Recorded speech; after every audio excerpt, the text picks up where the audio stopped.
CUT में application form भरने के लिए आपको रजिस्ट्रेशन करना होता है। रजिस्ट्रेशन के लिए पहले आप सीयूटी की वेबसाइट पे जाइए और सीयूटी यहाँ पे आपको लिंक पे क्लिक करना है एंड देन आप जाइए सीयूटी रजिस्ट्रेशन पे, वहाँ पे क्लिक करिए एंड देन आपको यहाँ पे न्यू रजिस्ट्रेशन का ऑप्शन मिलेगा, इस पर देन क्लिक करिए।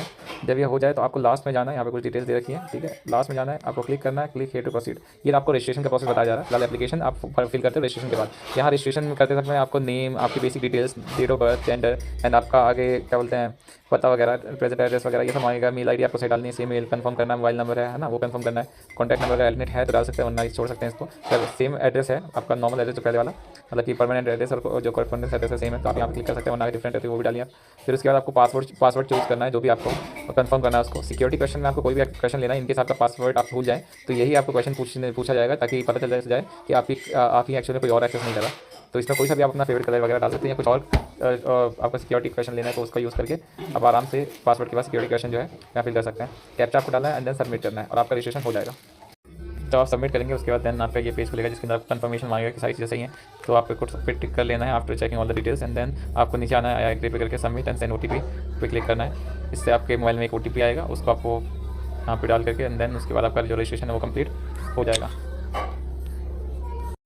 जैसे ही आपका रजिस्ट्रेशन कंप्लीट होगा तो आपके सामने ये पेज खुलेगा, जिसमें आपको दिखा रहा होगा कि आपका एप्लीकेशन नंबर वगैरह क्या है, ठीक है। आपका यहाँ पे रजिस्ट्रेशन हो चुका है, आप चाहें तो यहीं से आगे कंप्लीट करने के लिए आगे प्रोसेस कर सकते हैं। तो अगर आपको यहाँ रजिस्ट्रेशन नंबर मिल गया तो इसको आपको कॉपी करना है एंड देन हमें दोबारा उसी पेज पे जाना है जहाँ से हमने सब कुछ शुरू किया था, यानी जहाँ पर रजिस्ट्रेशन कर रहे थे।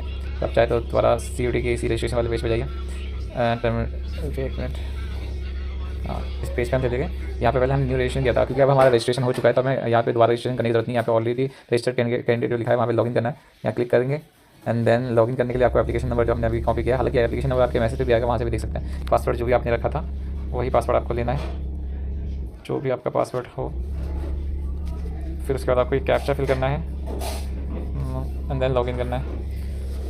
जैसे ही आप लॉगिन कर लेंगे तो आपको यहाँ पे दिखाएगा इनकम्प्लीट वगैरह वगैरह। अच्छा यहाँ पे एक चीज़ याद रखिएगा, इनकेस आपको दिक्कत आ रही है, नीचे पता नहीं चला क्या क्या नहीं है, तो आप यहाँ पे मेन्यू पे बटन पे आइए, साइड में जो है, ठीक है, यहाँ पे क्लिक करिए और नीचे आइए डेस्कटॉप साइड पे, यहाँ पे क्लिक कर लीजिएगा, जिससे आपको थोड़ा सा सही से दिख जाएगा ये फॉर्मेट इसका, ठीक है। लॉगिन कर दोबारा कर लेते हैं कि यहाँ पे पेज हट गया था।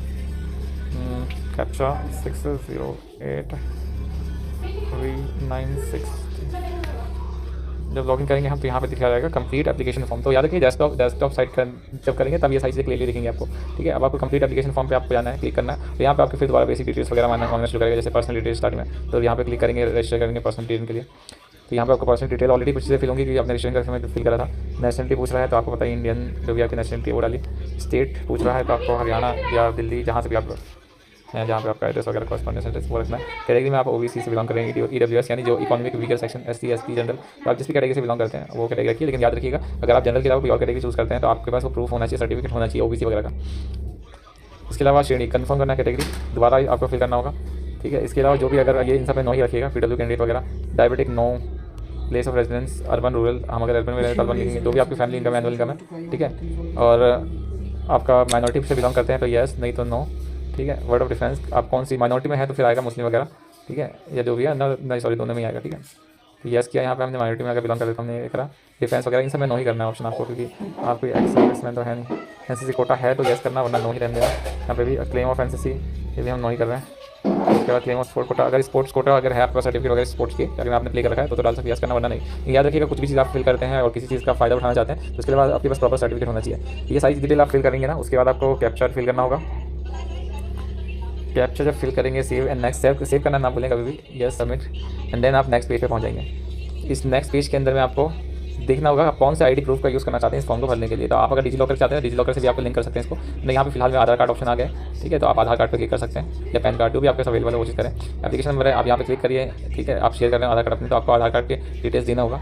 जैसे ही आप आधार कार्ड के जो भी नंबर्स वगैरह हैं उसको कंफर्म करेंगे, जैसे मैं अपने बेसिकली ऐसे लिख दे रहा हूँ, हालांकि ये शायद लेगा नहीं, लेकिन कोई बात नहीं। उसी तरह से जो चीज़ यहाँ फिल है वहीं फिल हो जाए। चलो मैं 1 2 3 करता हूँ, तो 3 4 5 6 7 8 9 10 11 12 13, ठीक है, 2 3 4 5 6 7 8 9 10, ठीक है। मैंने ऐसी इमेजनरी वैल्यूज डाल रखी हैं, 7 5 6, submit and next, yes Aadhaar card, लेकिन यहाँ पे आधार कार्ड गलत है, इस वजह से मैं अपना आधार कार्ड डालता हूँ, फिर उसके बाद आगे आपको प्रोसेस बताता हूँ। तो हमने डिटेल्स फिल कर दी हैं आधार के अंदर, हम सबमिट कर रहे हैं। चलिए तो ये सबमिट हो गया। अब आईडी पूछ रहा है, अगर है आईडी तो ठीक है, अगर नहीं है तो आपको बनानी पड़ेगी। ठीक है। खैर आगे बढ़ते हैं। अब जब आपार आईडी वैसे बनती कैसे, वो आपका क्या कहते हैं डिजी लॉकर के थ्रू बनती है, वो प्रोसेस अगर देखना हो तो हम बाद में बात करेंगे उसकी। CUET अब आपको कौन कौन से टेस्ट पेपर देने हैं वो देखना पड़ेगा आपको, ठीक है। हम्म, हम्म, हम्म, अच्छा एक बात और बता दूं, पहले क्या होता था कि यहाँ पे आपको पहले कॉलेज स्ट्रीम कॉलेज लिखना होता था नेम, तो उसके बाद दिखा देता था उसका एलिजिबिलिटी क्राइटेरिया, उसके अकॉर्डिंग हमें सब्जेक्ट लेने होते थे। अब क्या है कि कॉलेज में कौन से सब्जेक्ट पे आपको क्या चीज़ मिल रही है वो पहले ही आपको अलग से चेक करना पड़ेगा। कैसे चेक करना उसकी बात हम अगले वीडियो के अंदर करेंगे, ठीक है। फिलहाल जो इंपॉर्टेंट सब्जेक्ट्स हैं वो मैं आपको बता रहा हूँ। कॉमर्स के अकॉर्डिंग आप एक लैंग्वेज सब्जेक्ट मिनिमम आप लेना, एंड देन उसके बाद आप टोटल वैसे 5 चुनना। अकाउंटेंसी आप जरूर लेना, काफ़ी एलिजिबल होंगे आप चीज़ों के लिए। इकोनॉमिक्स है, बिजनेस स्टडीज़ है, इकोनॉमिक्स में बिजनेस इकोनॉमिक्स लिखा होता है, ठीक है। ये 3 चीज़ें 4 हो गई, और देन एक जनरल टेस्ट, एक अगर मैथ्स है तो मैथ्स भी लेना, ठीक है। एक जनरल टेस्ट, ठीक है। ये वैसे एक नोटिफिकेशन मैंने देखा था मैक्सिमम आप 5 ही चूज़ कर सकते हैं, लेकिन फिलहाल मैं 6 लेके देखता हूँ कि क्या होता है आगे, ठीक है। तो वैसे ये 6 होंगे तो काफ़ी कुछ चीज़ों के लिए आप एलिजिबल होते हैं। क्वेश्चन पेपर मीडियम क्या रखेंगे? अच्छा इस मीडियम में से ये बताना आपको हिंदी इंग्लिश कौन सी लैंग्वेज में आप पेपर देना चाहते हैं, ठीक है। तो यहाँ मैं इंग्लिश में देना चाहता हूँ इसलिए इंग्लिश लिखा हूँ, आप हिंदी में देना चाहते हैं तो हिंदी कर सकते हैं। अब ये करा इसका मतलब सारी लैंग्वेज जो होंगी ना पेपर वो इंग्लिश में ही आएंगे, ठीक है। पहले यहाँ पे भी ऑप्शन था वैसे एक दो चीज़ों का, खैर कोई नहीं, डोमेन सब्जेक्ट के लिए एक ही लैंग्वेज। अब सिटी चूज़ करनी है तो आप पहले प्रायोरिटी सिटी जिस जो भी मतलब आपका जो होम टाउन है उसको आप रखिएगा। तो यहाँ फिलहाल मैंने दिल्ली रख दिया है, एंड एग्जाम सिटी के अंदर भी दिल्ली आएगा, दिल्ली के अंदर एक ही ऑप्शन रहता है। और अगर आप दूसरा, क्योंकि आपको चारों सिटी फिल करनी है, दूसरा दिल्ली के आसपास मुझे लगता है नोएडा है, नोएडा आता है उत्तर प्रदेश में से, उत्तर प्रदेश स्टेट लूँगा सेकंड उसमें, और इस सिटी में आ जाएगा नोएडा। एंड देन उसके बाद फिर मैं हरियाणा रखूँगा क्योंकि मेरा फरीदाबाद पास में है, तो मैं यहाँ पर लिखूँगा एग्जाम सिटी में फरीदाबाद, फरीदाबाद भी हो गया। एंड देन फिर दोबारा हरियाणा, और मुझे गुड़गांव, क्योंकि लास्ट एट द एंड अगर जरूरत पड़ती है तो गुड़गांव में जा सकता हूँ, गुरुग्राम, ठीक है। गुड़गांव को गुरुग्राम कहते हैं। फादर ऑक्यूपेशन वगैरह पूछेगा तो आपको जो भी जिस भी लाइन में है वो लिखना है, अगर नहीं है तो फिर आधा लिख कर आप आगे बढ़ेंगे। आपके फादर की एजुकेशन के बारे में पूछी जा रही है, जो भी मैट्रिकुलेट है, इलिटरेट है, जो भी आप कर सकते हैं, जो भी आपको फिल करना है करिए आप। मैं ऐसे इमेजनरी कुछ फिल कर दे रहा हूँ। गार्जियन मम्मी के बारे में आपको क्या करती हैं, तो जो भी आप जो भी फिल करना है वो करिए, जो भी आपको मतलब कि जो डिटेल्स हैं सही वो फिल करिए। फिर उसके बाद आपको दोबारा कैप्चा फिल करना होगा। कैप्चा फिल करने के बाद आपको सेव एंड नेक्स्ट पे आना है। देखिए यहाँ पे वही मैं बोल रहा था ना, 5 पेपर ही आप सिलेक्ट कर सकते हो। पहले होता था 6 भी हो जाता था, 6-7 पेपर, ठीक है। तो इस साल ये चेंज हुआ है कि एक तो कॉलेज आपको यहाँ नहीं दिखाता, यूनिवर्सिटी एंड कॉलेज वगैरह, सिर्फ आपको पेपर सिलेक्ट करने होते हैं। वही 5 से ज़्यादा पेपर सिलेक्ट नहीं कर सकते। मैंने 6 करे थे, इस वजह से इसने जो है वो वापस कर दिया। तो यहाँ पे मुझे जनरल टेस्ट वगैरह वो चेक करना पड़ेगा आपको कौन से बेस्ट 5 रखने। फिलहाल मैं बिजनेस स्टडीज़ को हटा रहा हूँ क्योंकि मुझे डोमेन में 2 ही चाहिए अक्सर यूनिवर्सिटीज़ में। तो डोमेन में मेरे पास जो है अकाउंटेंसी और इकोनॉमिक्स हो जाएगा। एक जनरल मैथमेटिक्स भी रख लिया, मतलब 3 मैक्सिमम बहुत है डोमेन के लिए, तो 3 चीज़ें मैंने रख ली जिसके लिए ज़्यादातर चीज़ों में मैं एलिजिबल हूँ जो मुझे कोर्स करने हैं। जनरल टेस्ट रखा क्योंकि बहुत सारी यूनिवर्सिटी जनरल एप्टीट्यूड टेस्ट के वजह ना दे नहीं रही एडमिशन। लैंग्वेज में मिनिमम एक रखना ही रखना है, तो मैंने इंग्लिश रख लिया, ठीक है। आपको यहाँ पे दे भी रखा है कि आपको लिस्ट ऑफ कोर्स कैसे पता करना है किसी, तो वो अलग से पता कर सकते हैं, वैसे वो जानकारी आपको बाद में दूँगा। 5 से ज़्यादा पेपर सेलेक्ट नहीं कर सकते। अब मैं जो है बाकी डिटेल फिल करता हूँ। 90 सेव एंड नेक्स्ट, यस। अच्छा अब आपको डालना है 10th की डिटेल्स।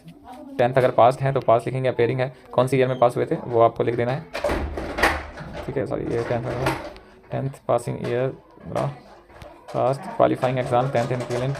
फिर उसके बाद आपको प्लेस ऑफ स्कूल क्या था, अर्बन था या शहर था या फिर रूरल एरिया था, तो अर्बन डाला मैं। कॉलेज का प्रकार, स्कूल कॉलेज किस तरह का था, केंद्रीय विद्यालय वगैरह तो नहीं, हमारा तो सर्वोदय था, वो तो आएगा नहीं, गवर्नमेंट आएगा, गवर्नमेंट स्कूल, ठीक है। या अगर प्राइवेट स्कूल आपका तो प्राइवेट कर सकते हैं, बहुत सारे ऑप्शन है की वगैरह। क्वालिफाइंग एग्जामिनेशन अगर मैं बात करूँ तो स्टेट मेरा दिल्ली था जहाँ से एग्जाम दिया मैंने। डिस्ट्रिक्ट की अगर बात करें यहाँ पे एक ही आएगा, कौन सी दिल्ली, तो साउथ दिल्ली, साउथ ईस्ट जो भी है आप चेक कर लीजिएगा आपका स्कूल कहाँ था।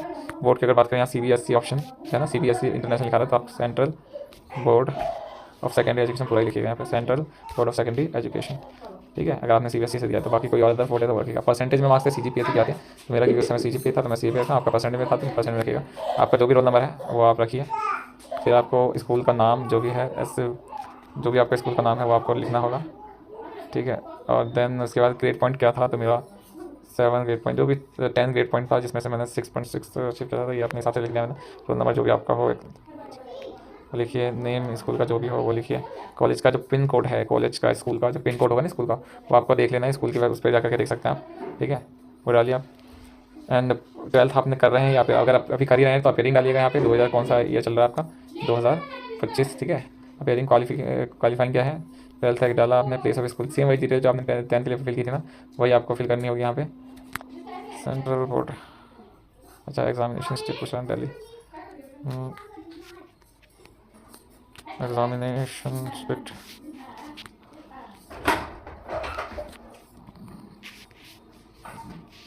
School board, central board of secondary education, percentage, side details आपको फिल कर लेनी है एंड देन उसके बाद आगे बढ़ते रहना है। इसी तरह से आपको सारी डिटेल्स फिल करनी है। यहाँ देख सकते हैं क्या क्या डिटेल्स होंगी। रजिस्टर्ड क्वालिफिकेशन डिटेल हम फिल करिए 10 12, रजिस्टर एडिशनल डिटेल में कुछ और चीज़ें डिटेल्स मांगेगा। इमरजेंसी कॉन्टैक्ट्स डॉक्यूमेंट अपलोड करने के लिए बोलेगा, जो आपके डॉक्यूमेंट्स हैं उन सबको अपलोड करना है। वहाँ पे देख लीजिएगा कौन से फॉर्मेट में उसको चाहिए और कितनी की भी होना चाहिए उसके अकॉर्डिंग। बाकी वेबसाइट पे आप मतलब ब्राउज़र पे बहुत सारी ऐसी एप्लीकेशंस होती हैं, या फिर आप जा सकते हैं वेबसाइट पे जहाँ से आप केवी वगैरह को एडजस्ट कर सकते हैं, मतलब ये साइज़ को इमेज की, तो उसके अकॉर्डिंग सब कर लीजिएगा। देन आप डॉक्यूमेंट अपलोड करने के बाद आपको साइट से चेक करनी है और फाइनल सबमिट करना है। फाइनल सबमिट के बाद आपको पेमेंट करनी होती है। इस तरह से आपका जो रजिस्ट्रेशन है वो कंप्लीट हो जाएगा।